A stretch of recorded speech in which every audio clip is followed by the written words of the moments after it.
Hi everyone. मैं हूं शेख ज़बी और मेरे इस चैनल में आप सभी का फिर से स्वागत करता हूं। इस वीडियो में हम लोग बात करने वाले हैं जो रिज़ल्ट आया है इलेक्शन का। आप सभी को पता है, तो इसकी मैं पहले भी एक वीडियो बना चुका हूं।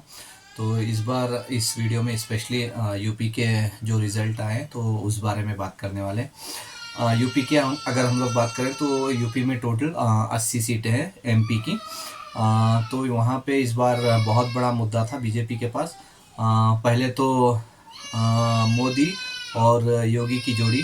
पहले मैं ही बहुत लोगों से सुन चुका हूँ इस देश में मोदी और योगी छोड़ेंगे तो कौन है, तो ऐसा बहुत लोग बोलते थे। शायद अभी नहीं बोलेंगे, लेकिन बहुत लोग बोलते थे, बहुत सुना हूँ मैं। और उसके साथ साथ राम मंदिर जो अयोध्या में रिसेंटली ओपन किया था मोदी जी ने, एक बहुत बड़ा इवेंट करके। वो भी था उन लोग के पास पॉइंट। अगर उसी तरह अगर ऑपोजिट पे अगर हम लोग देखें तो ऑपोजिट पे जोड़ी थी अखिलेश और राहुल गांधी की। तो इधर पे ये दोनों की जोड़ी थी, लेकिन यहाँ पे बहुत सारे रीजंस थे बीजेपी के पास।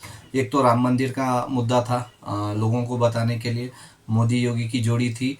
और तकरीबन 7 सिटिंग मिनिस्टर यूपी से ही आते हैं। तो बहुत एडवांटेज था बीजेपी के लिए। और कहीं पे भी प्रेस मीट में या कोई भी योगी जी से अगर सवाल पूछता तो यूपी में कितने सीट आ रहे, तो योगी जी का जवाब यही रहता था 74 प्लस या 75 प्लस या फिर 80 सीटें। मतलब सब बीजेपी को ही मतलब बीजेपी ही जीतेगी वहाँ पे 80 की 80 सीटें। तो वही बोल रहे थे योगी जी। लेकिन जैसे ही रिजल्ट आया तो उसका पूरा उल्टा हो गया। जैसे आप सबको पता होगा, रिजल्ट आया तो वहाँ पे अभी 80 सीटों में सिर्फ 36 सीट्स बीजेपी के लिए आई, एनडीए के खाते में आई 36 सीट्स।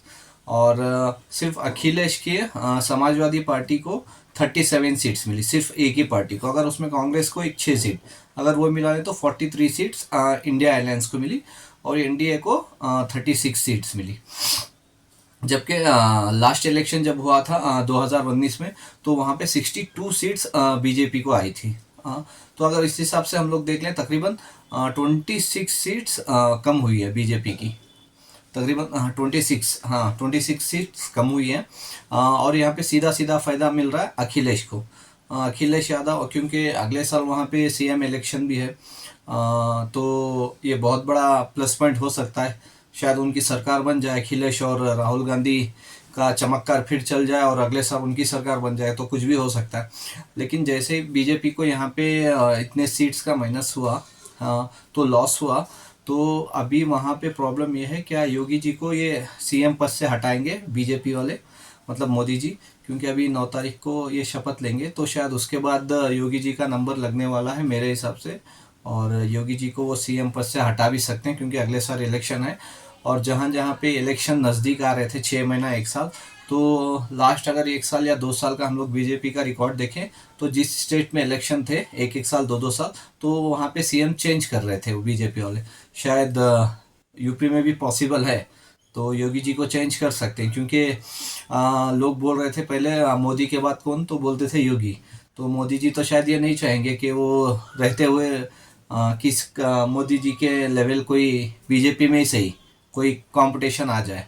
तो मेरे हिसाब से इस बार 9 तारीख को शपथ होने के बाद 1-2-3 महीने में ही पता चल जाएगा योगी जी अगले इलेक्शन तक रहते हैं और अगले इलेक्शन में वो सीएम फेस रहेंगे यूपी में, या फिर उनको चेंज कर देते हैं। तो आप लोग मेरे को बताना कि जब योगी जी को इतने सीट्स माइनस हुए यहाँ पे, मतलब बीजेपी को यूपी में, तो योगी जी को हटाना चाहिए या रहना चाहिए सीएम की पद पर।